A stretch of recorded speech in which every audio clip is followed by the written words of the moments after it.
ராமநாதபுரம் வழிவிடு முருகன் கோயில்ல 85வது ஆண்டு பங்குனி உத்திர பெருவிழா நடக்குது. அதுக்கு தான் நம்ம இப்போ வந்திருக்கோம். இந்த ஊர்ல இருந்து படிக்கிறதுக்கு வேலைக்கு எங்க போயிருந்தாலும் இந்த ஒரு திருவிழாவுக்கு மட்டும் எல்லாருமே ஒண்ணு கூடிடுவாங்க. ஏன்னா அவ்வளவு பிரம்மாண்டமா நடக்கக்கூடிய ஒரு திருவிழா தான் இந்த திருவிழா.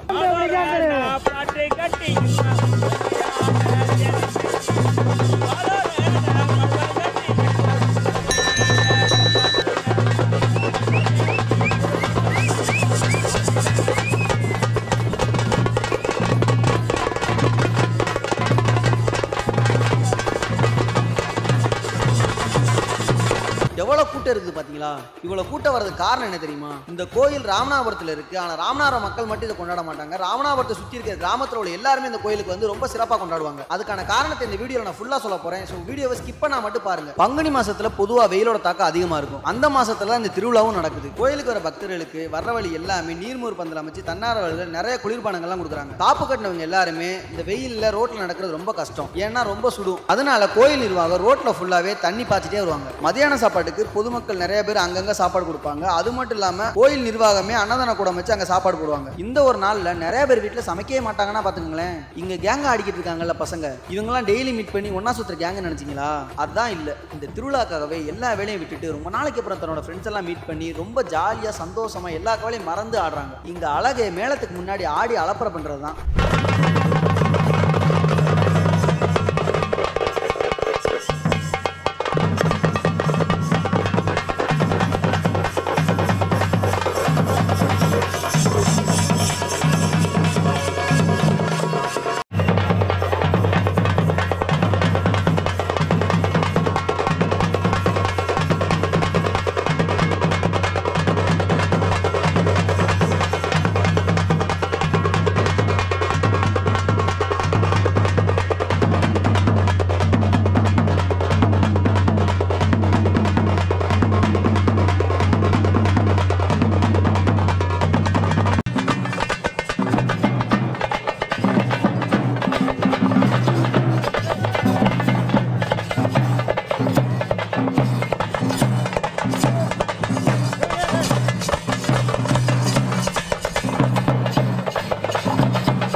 பாட்டு கட்டி ஆடாடா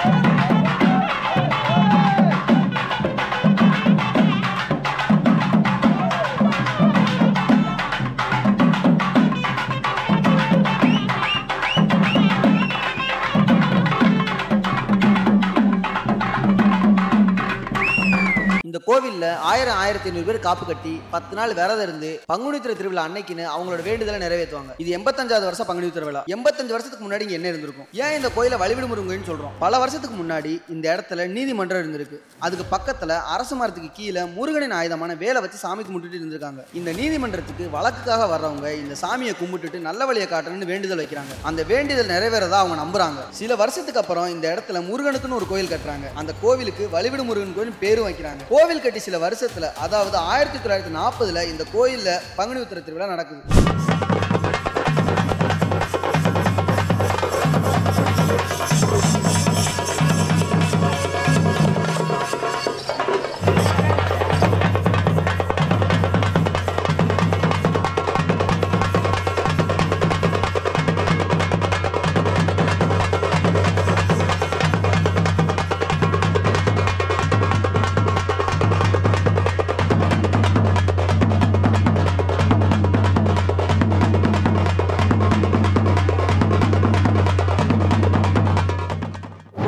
எல்லாமே விளையாட்டு ஜாமான் வித்துக்கிட்டு இருந்தாங்க. இதெல்லாம் பார்க்கும்போது என்னோட சின்ன வயசு தான் ஞாபகம் வருது. நான் அடம்பிடிச்சு அழுது எங்கள் அம்மாட்டையும் அப்பாட்டையும் சண்டை போட்டு சில விளையாட்டு ஜாமான்லாம் வாங்கினேன். அதெல்லாம் போய் கேட்டேன். இப்போல்லாம் அது எதுவுமே இல்லை.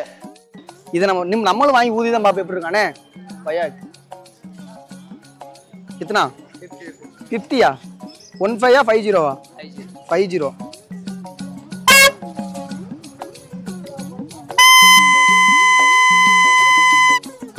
நல்லா தான் இருக்கு. ஆனா எனக்கு காது தான் வலிக்குது. அந்த பலூன் இருக்கும்ல அந்த லப்பர் மாதிரி இது பண்றது முன்னாடி அது இல்லையா? இந்த பலூன் எவ்வளவு?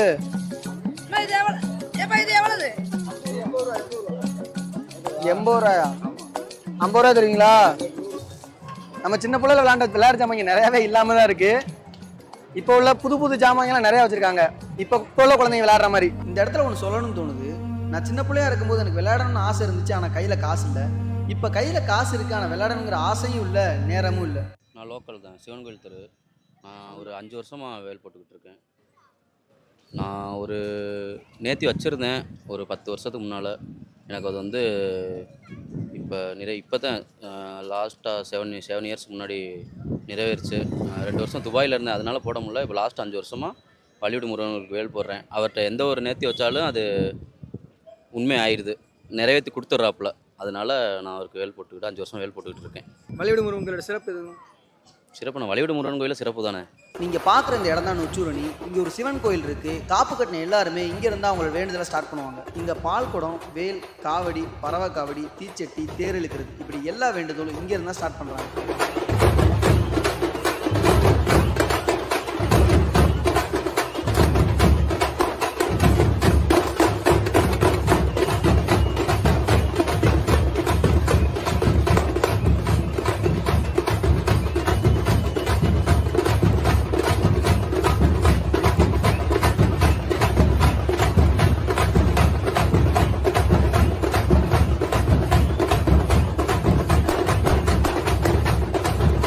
ஸ்கூல் காலேஜ் படிக்கும்போது பொண்ணுங்க கிட்டலாம் பெருசாக பேசியிருக்க மாட்டோம். ஆனால் ரொம்ப நாளைக்கு அப்புறம் இந்த திருவிழாவில் பார்க்கும்போது லைட்டாக சிரிச்சுட்டு அப்படியே கடந்து போயிடுவோம்ல.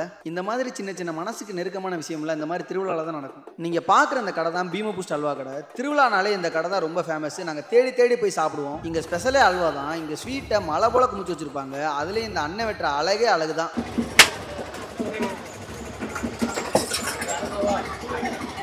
ரொம்ப வருஷத்துக்கு அப்புறம் நாங்களும் இந்த கடையில் அல்வா வாங்கி சாப்பிட்டு பார்த்தோம்.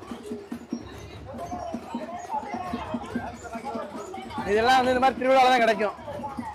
பீமபூஸ்ட் அல்வா சூப்பராக இருக்குது.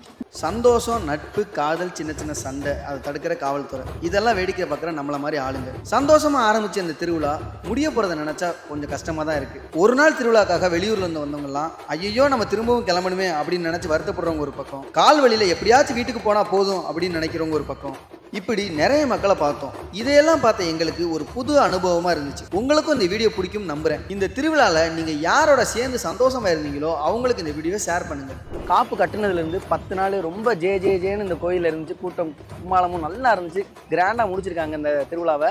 இதுக்கப்புறம் இன்னும் ஒரு வருஷம் கழிச்சு தான் இந்த மாதிரி ராமநாதபுரத்தில் ஒரு பெரிய திருவிழா பார்க்க முடியும். வருஷத்தில் ஒரே ஒரு நாள் தான் இந்த ராமநாதபுரத்திலேயே ஒட்டுமொத்த ராமநாடுமே கொண்டாடுற ஒரே திருவிழா இந்த பங்குனி உத்திர திருவிழா மட்டும்தான். நாங்களும் சின்ன பிள்ளையா இருக்கும்போது நிறைய பேரோட சேர்ந்து தான் அந்த கோயிலுக்கு வந்து இந்த திருவிழா கொண்டாடிக்கிட்டு இருந்தோம். ஆனால் இன்னைக்கு நாங்களுமே நிறைய பேர் பிரிஞ்சுட்டோம். நிறைய பேர் வெளியூர் வெளிநாடு போயிட்டாங்க. நீங்கள் மிஸ் பண்ணுற வெளிநாட்டில் வெளியூரில் இருக்கிற உங்கள் ஃப்ரெண்ட்ஸுக்கு இந்த வீடியோ ஷேர் பண்ணுங்கள்.